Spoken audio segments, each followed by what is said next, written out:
Hi-ho there, folks. It's me again. I'm coming back to you with another video. So, a couple of things on my mind tonight. First, I released a bit of fiction on my blog this past week.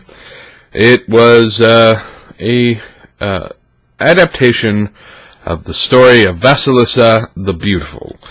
Vasilisa gets sent by her wicked stepmother, yes, that does sound awfully familiar, to retrieve a light from Baba Yaga.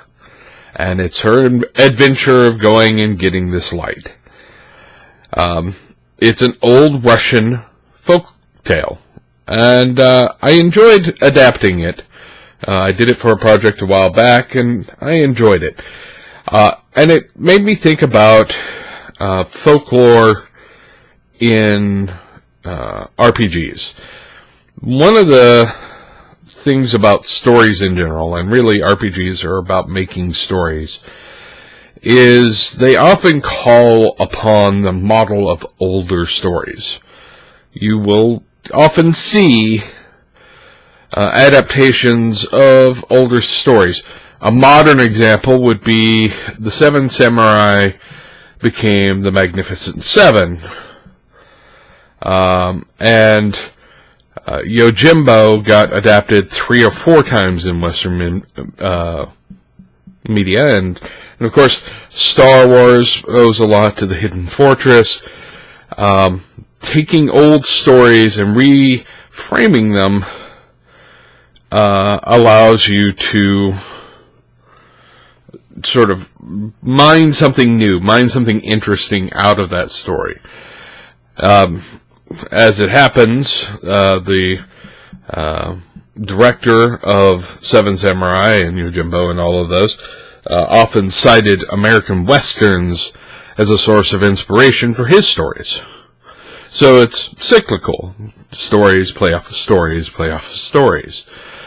But more importantly for a gaming context, you want your game to be more than, here's just a series of monsters. I mean, I suppose you could do that, but that's kind of not very interesting. Having an interesting story to underpin them makes the game more memorable. People want to find out what that story was. You could have evil hellhounds attack, or you could reference the Welsh story of the Black Dog. Baba Yaga is more than just a crone, a hag. She may be the archetype of hags. So knowing some of the Baba Yaga stories might make your use of a hag as a monster more compelling. You can find plenty of resources online to go over some of these old stories and mine some details that you can use in your own games. They can, not just D&D games, you can use them in science fiction. Taking old stories and reframing them for science fiction is a tried and true formula. Just ask Forbidden Planet, which is just a retelling of The Tempest in science fiction. Anyway, that was the notion I had. Please go check out my story and tell me what you think.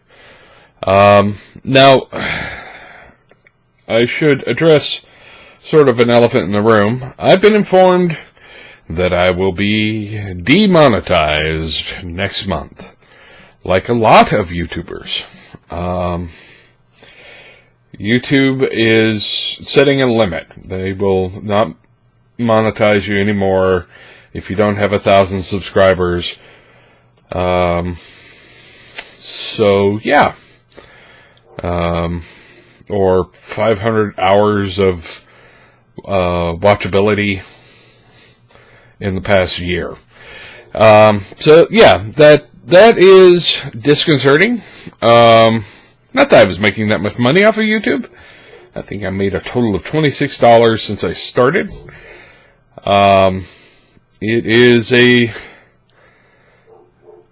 not about the money. It just feels like a slight, that I've been making regular content that, sure, I'm not super controversial, and I don't do prank videos, and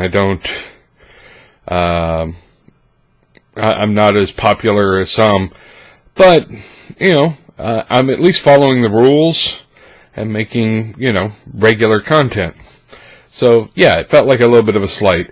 Demonetization is what you do to people who break the rules. That's the standard Google set up a long time ago, and it's a little disconcerting to have that change. That said, I'm going to keep making videos. I'm going to keep producing. I'm going to keep talking. It's just, it means I'm less likely to show up on certain results, and I'm going to have less access to certain tools. So I'm a little bummed, but I'll try and figure it out. I'll make do. But I thought I should, let people know. I do have a Patreon, if you're interested. Right now I have two patrons on Patreon. So, I certainly would appreciate the help, but don't feel like I'm going to pressure you into it. I'm going to keep making videos whether or not people contribute or not, but it'd be nice. It would help. But other than that,